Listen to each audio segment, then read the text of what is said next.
Assalamualaikum warahmatullahi wabarakatuh. Eh, Selamat malam, siang, atau pagi.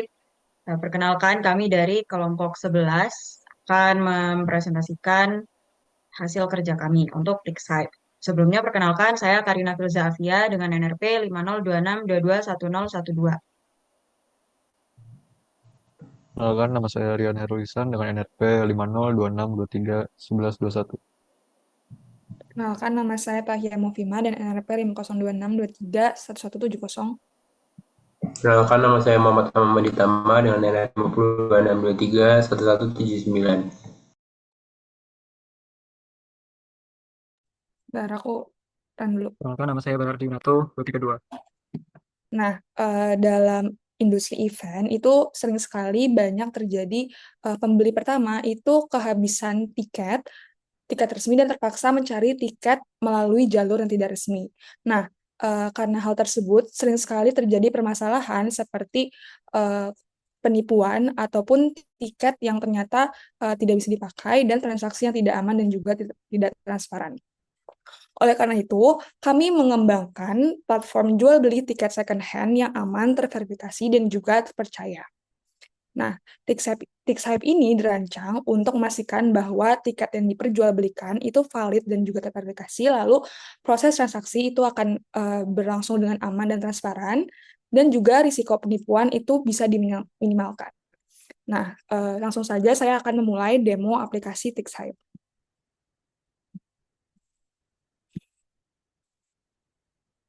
Oke, sekarang saya akan melakukan sign in.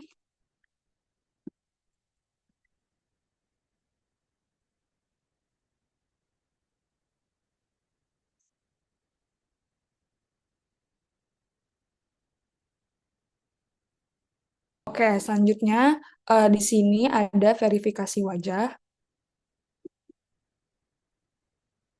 Ini untuk memastikan agar yang membuat akun adalah orang beneran. Lalu ada verifikasi email juga.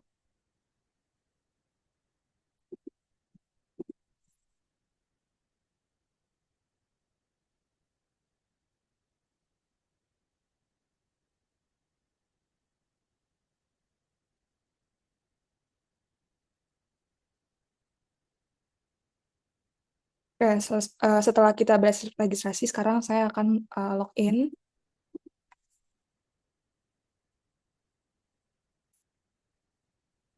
Oke, sekarang saya sudah masuk ke halaman home, di mana di sini kita bisa melihat event-event yang ada ataupun dijual di marketplace. Sekarang saya ingin mencoba untuk membeli sebuah tiket. Nah, misalnya saya ingin membeli sebuah tiket di event Surabaya Komik ini. Oke, di dalam event ini ada beberapa tiket yang dijual dan kita bisa memilih section mana yang kita mau. Di sini saya akan melakukan pembelian untuk section zone B. Oke.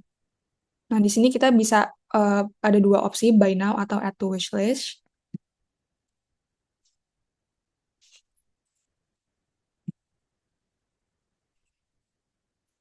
Lalu kita bisa memilih mode pembayaran.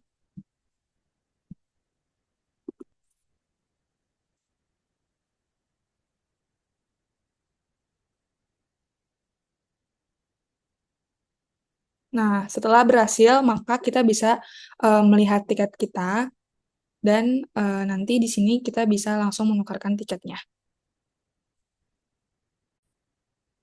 Oke, nah selanjutnya selain membeli langsung, di Tiksite ini dapat juga melakukan pembelian dengan mengikuti lelang. Nah, jadi misalnya di sini, mari kita lihat apakah di Surabaya Komik ada tiket yang lelang. Oke, ternyata ada. Kita bisa mengajukan harga. Nah, di sini kan masih close bid-nya hari ini, jadi kita masih bisa mengikuti lelang. Maka kita ikuti. Jadi di sini. Nah, paling ternyata kalau yang terakhir melakukan lelang adalah 500.000, maka kita harus melakukan lelang di atas angka tersebut. Karena kalau di bawah angka tersebut tidak akan di-consider di peringkat lelangnya. Jadi kita klik konfirmasi untuk memasukkan nominal lelang.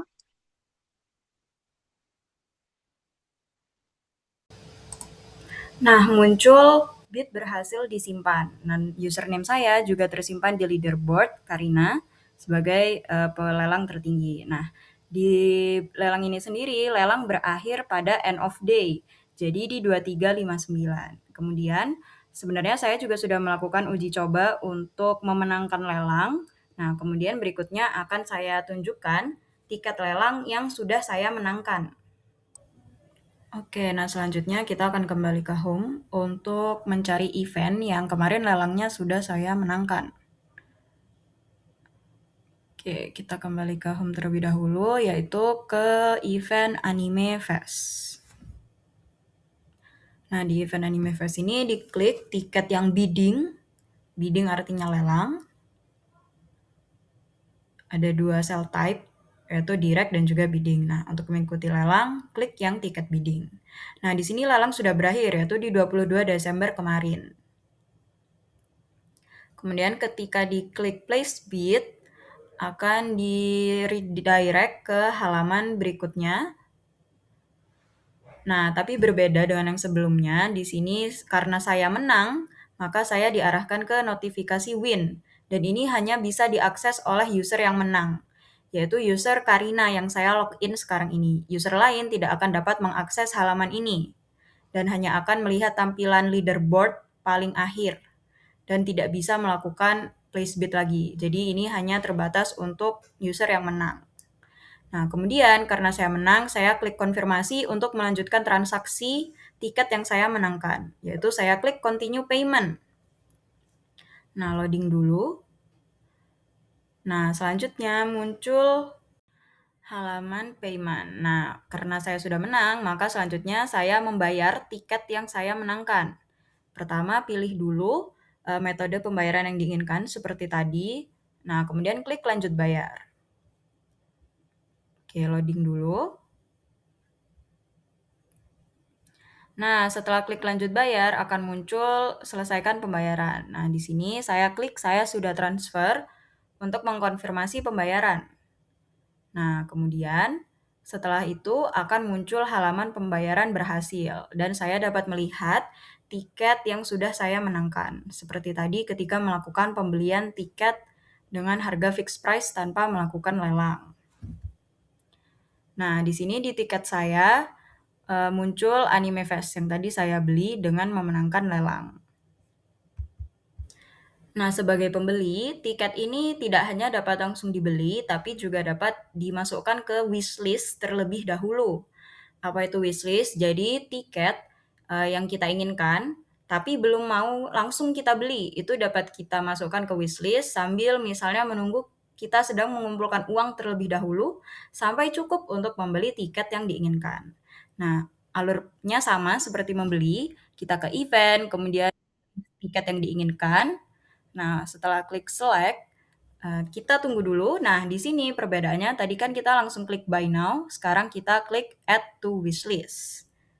Nah, jadi kita menunda membeli, tetapi menunggu waktu yang tepat untuk membeli tiket yang diinginkan. Nah, setelah itu akan muncul tombolnya berbeda dari add, karena sudah di add, sekarang bisa di remove juga dari wishlist. Misalnya, sudah tidak ingin membeli tiket ini lagi nih, ya sudah kita remove. Nah, wishlist ini, daftar wishlist setiap pengguna dapat dilihat di menu wishlist. Nah, untuk ke menu wishlist tidak perlu kembali ke home, di navigation bar di bawah kita bisa langsung klik icon love bertulisan wishlist. Nah, muncul dari navbar kita dapat klik fitur wishlist dan muncul tiket yang sudah kita love, kita masukkan wishlist. Nah, selain itu sebagai pengguna kita juga dapat melakukan pencarian event melalui fitur search. Oke, loading dulu. Nah, sebelum kita memulai apa-apa, semua event akan ditampilkan di halaman search ini. Kita dapat melakukan pencarian event melalui mengetik, misalnya kita ketik anime, kemudian kita klik enter.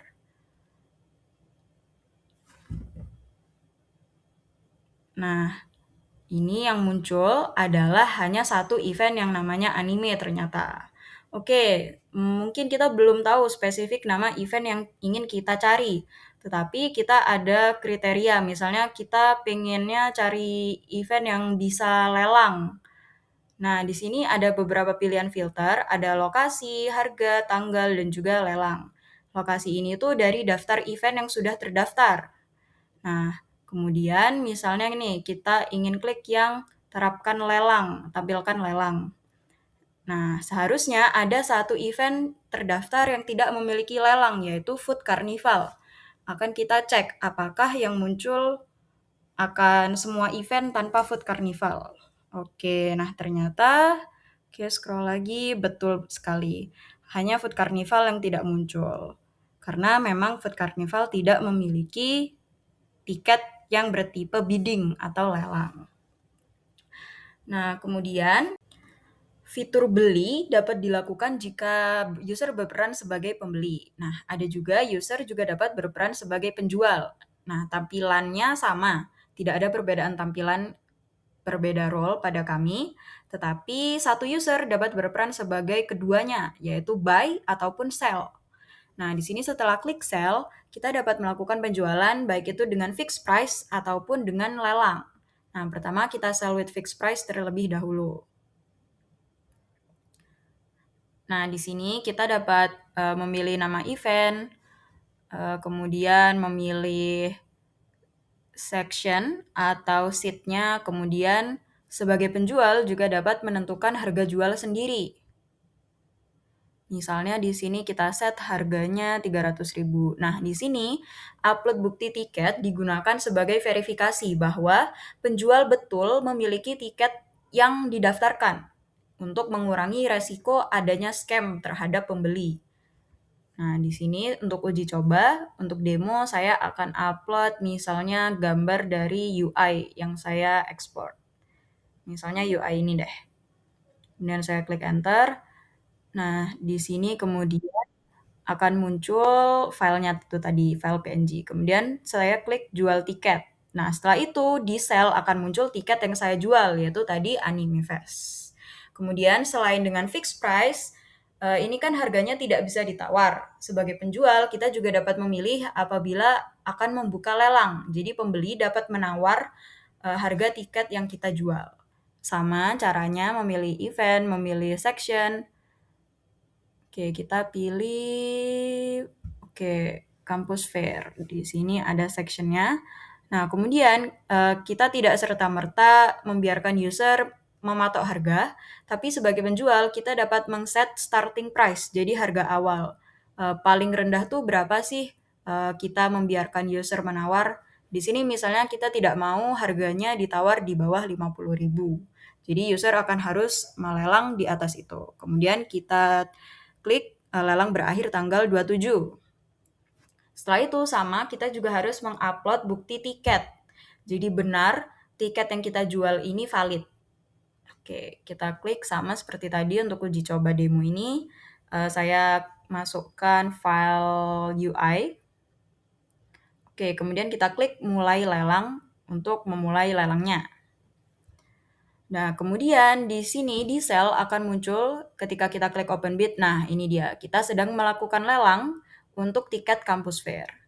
Kemudian selain itu, kita juga dapat melakukan messaging atau chatting dengan user lain. Nah, di floating button ini kita klik. Sebagai pembeli, kita dapat chat dengan penjual ataupun sebaliknya. Di sini kita menampilkan chat yang muncul. Jadi untuk floating button itu dia menampilkan semua message yang sedang kita lakukan. Misalnya di sini. Nah, misalnya di sini dengan user lain. Nah, kalaupun untuk mengechat seller misalnya, kita pergi ke tiket terlebih dahulu. Oke, misalnya kita mau chat dengan salah satu seller di Surabaya Komik. Misalnya di sini. Nah, kita dapat klik chat now untuk melakukan chatting dengan sellernya. Nah, di sini kita bisa mengechat seller. Nah, nanti sellernya juga bisa membalas kita. Seperti itu untuk fitur chat. Sekarang kita akan lanjut ke fitur profile.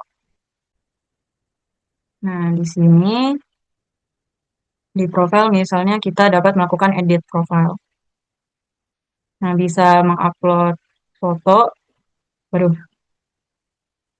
ya, ya foto Agnes. Kemudian bisa ubah nama. Nah, kemudian ketika sudah selesai melakukan perubahan dapat disimpan ataupun batal. Kita klik simpan perubahan untuk upload profile picture. Nah, ntar ada profile picture-nya berhasil diupload. Nah, jadi itu untuk fitur-fitur dari Tix Hype sendiri, pengguna dapat berperan sebagai dua, yaitu pembeli dan juga penjual. Nah, dengan Tix Hype ini, diharapkan manfaatnya pembeli dapat merasa aman, penjual merasa adil, dan pasar tiket second menjadi lebih sehat. Terima kasih. Nah, di sini saya akan menjelaskan bahwasannya kita sudah memiliki UI storyboard itu sendiri, dimulai dari fitur login, filter, lelang, chat, pembayaran, jual, home, dan lain sebagainya. Dan ini pun juga sudah melakukan testing yang dilakukan oleh 5 orang, dan ini adalah masukan-masukan yang kami terima, di mana masukan-masukan ini yang kami terima itu jadi bahan pertimbangan kami untuk mengolah menjadi final code yang lebih baik. Oke, selanjutnya pembagian tugas yang kami lakukan. Di sini karena kami membuat total ada 15 fitur, kami membagi ke masing-masing anggota yaitu 3 fitur untuk masing-masing. Di mana pembagiannya sebagai berikut. Pembagian ini termasuk pengerjaan di dalamnya itu baik itu codingannya maupun diagram-diagram sebelum codingannya, seperti misalnya di sini ada use case diagram, class diagram. Sementara untuk storyboard kami mengambil dari UI yang sudah dibuat sebelumnya. Gitu. Selanjutnya, saya akan menjelaskan terkait strategi kolaborasi kami pada GitHub seperti apa. Oke, jadi GitHub adalah salah satu dapur teknis untuk kolaborasi kami. Mengingat GitHub dikerjakan secara tim dan juga fiturnya yang cukup kompleks, ada lelang, ada fixed price, ada rate account juga. Tantangan yang terbesar adalah bagaimana cara 5 orang atau tim kami ngoding bersama hingga tanpa adanya saling mengikat kode pada saat mengerjakan. Jadi strategi yang kami terapkan adalah dengan fitur branch workflow. Kami sepakat bahwa branch main adalah tempat yang harus sangat hati-hati. Yang bagian di sini di bagian main. Dan kami tidak boleh ada yang push codingan setengah jadi langsung ke main. Main cuma boleh diisi codingan yang udah 100% jalan dan juga teruji seperti itu. Nah, selanjutnya bisa kita cek pada tab insight di bagian network. Nah, di sini kalau kita lihat grafik warna-warni ini menunjukkan aktivitas kami dari tanggal 5 November hingga 24 Desember itu. Dan garis-garis yang warna-warni ini adalah menunjukkan kalau kami bekerja secara paralel. Jadi kami menjalankan codingan kami sendiri dan kami memerge-nya di main gitu. Lalu untuk branch-nya sendiri,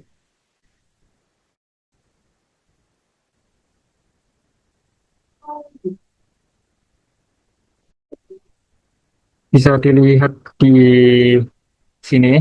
Nama branch kami bukan nama fitur, tapi kami menggunakan nama anggota kami masing-masing. Ada Bara, ada Tahia, ada Karina, ada Rian, dan juga ada Mamam. Nama kami memilih strategi ini karena pembagian tugas kami sudah cukup spesifik dan juga sudah sesuai dengan fitur yang kami kerjakan masing-masing.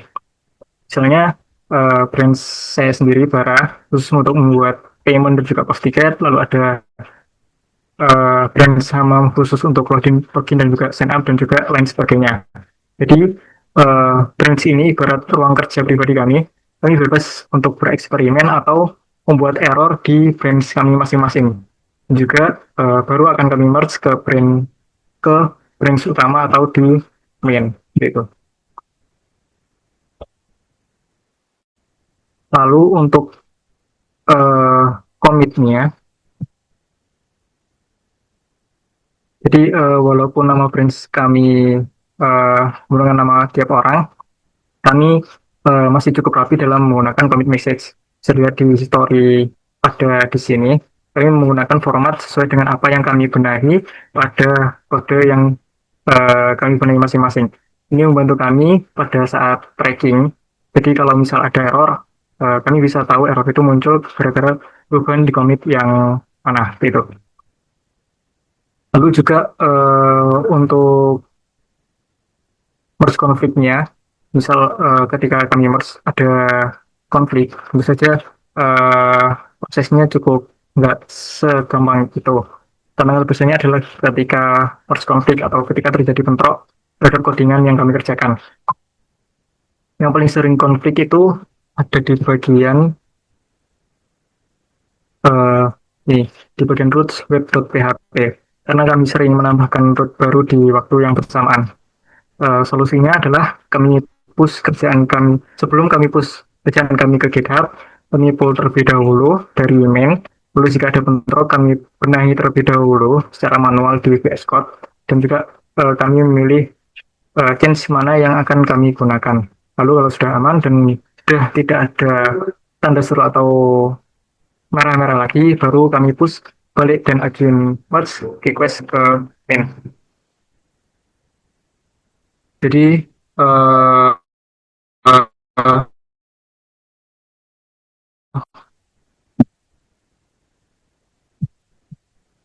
rumit nah grafik yang mungkin kelihatan rumit di sini sebenarnya adalah bukti kalau kami berhasil menyatukan logika dari 5 orang di kelompok kami menjadi satu aplikasi GitHub yang utuh.